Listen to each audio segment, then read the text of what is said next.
Graham Bolton and Jason Goldsmith here from FocusBand, and we're going to take you through the basics of our FocusBand system.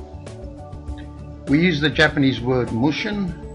Mushin means mind of no mindness, and when you experience Mushin, we say you have got the Mushin Factor. Is that fair to say, Jason? Absolutely, Graham. The Mushin Factor is the element that really helps athletes to clear their minds so that they can perform at their highest potential. Okay. So, what are we trying to achieve? The goal is to execute in autonomous mode by calming the mind so the intellect is bypassed. When the intellect interrupts your swing thoughts, your swing is hijacked for no apparent reason. The FocusBand and the Mushin Factor will assist you achieve this goal. Okay, this seminar will cover all the following points. Jason and I will go through all these points, and Jason will be commenting on how he and Henry have been using the FocusBand on the tour. Okay, the Mushin Factor. The Mushin Factor is an intangible metric. That is, you cannot touch or see it. With the FocusBand, we can now validate and train the brain by using neurofeedback. Mind training is no longer a subjective experience. It can be objectively validated with the FocusBand. This is the game changer. Absolutely. We've been using the FocusBand now for, it's going on about 4 years on the PGA Tour with elite level athletes. And I would say without a doubt we found that the FocusBand really is the only tool available that gives you insight as to what's going on in the player's mind while they're performing a particular action. Okay, so as we can see there, we're using the FocusBand neurofeedback. When the Mushin Factor is engaged, the avatar is green, and when Mushin Factor is not engaged, it is red. We'll talk a little bit more about neurofeedback later on. Okay, the baseline.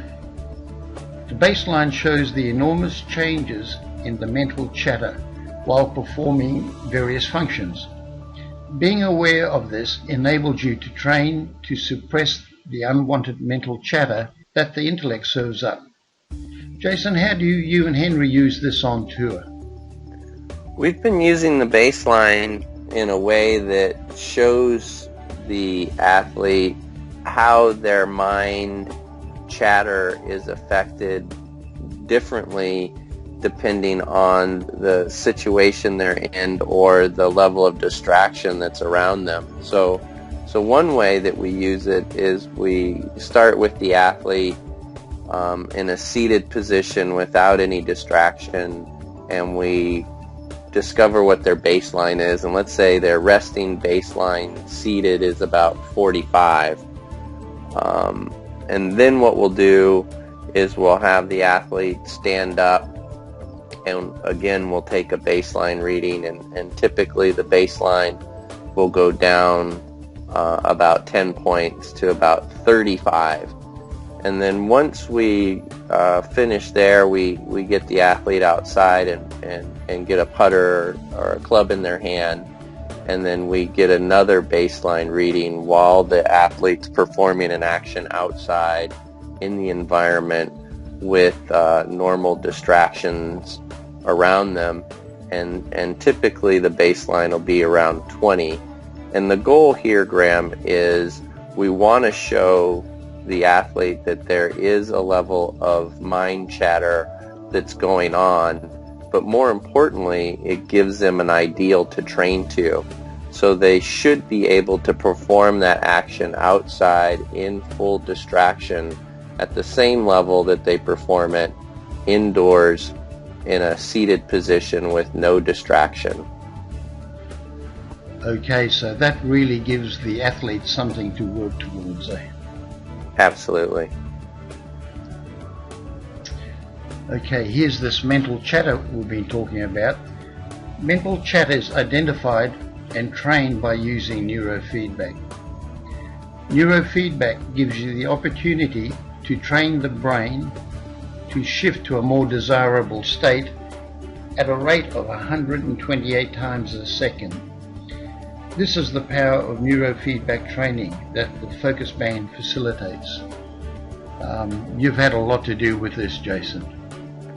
Yes, absolutely. We've been working with several elite level athletes, and we're always trying to identify what's causing the blockage.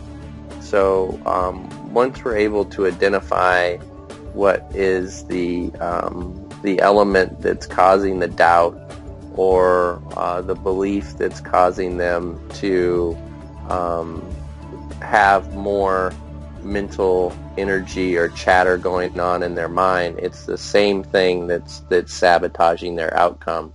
So the goal would be to eliminate the intellect in those particular situations and remove it from their process so that they're able to perform at a much higher level. Okay. So now we're into the pre-shot routine. Again, with the use of the FocusBand, we are using the powerful neurofeedback training to eliminate any blockages in your pre-shot routine. The pre-shot routine is where you assemble the elements of the pre-shot, so no one element is dominating any other element, otherwise the red or the intellect appears. Could you just walk us through that, please, Jason? Sure. So if a player has a pre-shot routine, most of them do, and most of the time it's physical, and if they haven't worked with us or worked with a coach that uses the FocusBand, they really don't understand what their mind's meant to be doing. So let's say they're setting up to the ball, and in this particular case they're looking at club alignment, but they're judging the alignment of the club during their routine. And just the judgment in that, for instance, is enough to take their awareness away from their intention and put too much emphasis on the club alignment, and now they've sabotaged their routine, and their outcome is likely not to be as good as if they would not have judged that particular element of their physical routine. So that's where we are able to identify a blockage. We're able to discuss with the athlete where their intellect belongs in that particular process, so that we can eliminate the intellect and have a much more free-flowing physical and mental homeostasis in their process, which leads to a better outcome. Okay, thanks for that, Jason. Quiet eye. Quiet eye has been scientifically proven to correlate with skill levels. So the better you can acquire quiet eye, the better your skill level. The quiet eye factor has been extensively researched by Dr. Joan Vickers, and we recommend you purchase her book to gain further understanding of quiet eye if you want to go down that path. But be prepared to read quite a few pages packed with info. Jason, you guys use quiet eye a fair bit on the tour as well. Could you just run us through that, please? Sure. Quiet eye is eye stabilization. It's been described as a softness in the eyes. Henry and I work extensively using quiet eye in creating routines or creating a blueprint for the individual, because we understand its importance in the process. If the athlete is able to achieve quiet eye in very specific points in their routine, their accuracy goes through the roof. So it's very important. We've spent a great amount of time working on where exactly quiet eye belongs in the process, and we understand how important it is for the accuracy element of anything that the golfer is attempting. And really, Graham, it doesn't matter if it's golf or baseball or basketball. The quiet eye is a critical piece for accuracy in any sport. Okay. We're talking about intent here, and we would all know that when you're having a good round of golf, you're going from intention to execution without having to think about what you're doing, and the intellect just doesn't kick in. Please take us through intent, Jason. Sure. So there's a very specific, cadence to everything we do in developing our process or the blueprint for the particular athlete. So we've worked very hard on how intent works, and in this particular case what we found is once you've made a decision, so you've considered the lie and the distance and maybe the shot shape and wind direction and adrenaline and all those things that you need to consider in making a decision, once you've committed to that decision, then what we want you to do is have a clear intent. We want you to commit to the shot that you're wanting to hit, and then we want you to ask a question. And the question produces a visual image in your mind. So if you ask yourself an open-ended question like, what would a good shot look like? And you don't try to answer it with words, the brain can't help but to answer the question in a visual. Well, it turns out that visual creates a sensation in your body to perform that action. So we know that that's a critical element in creating a positive, clear intent so that the mind and body work well together. And again, it's a great contributor to producing a better outcome for whatever it is, putting, chipping, pitching, full shot, driving. It really doesn't matter. If the intent is clear and the athlete has produced a good visual and run their process and not had their process hijacked along the way, then the outcome typically is the outcome that they desire. Meditation. The FocusBand actually measures the frequencies emitted from your brain, and these frequencies are relayed to the user using biofeedback. That is, visually on the avatar and audibly by the tones you hear. Meditation alters your brain frequencies to move towards a calmer state of mind, a prerequisite for optimal performance. Jason, how important is meditation with the elite athletes you work with? Yeah, I think it's critical, Graham. I mean, not only is it something that I practice daily, but with all the elite level players that I work with, I've recommended that they all start a meditation practice. I feel like the more familiar they are with that calm mind state, the more accessible that state is whenever they need it most.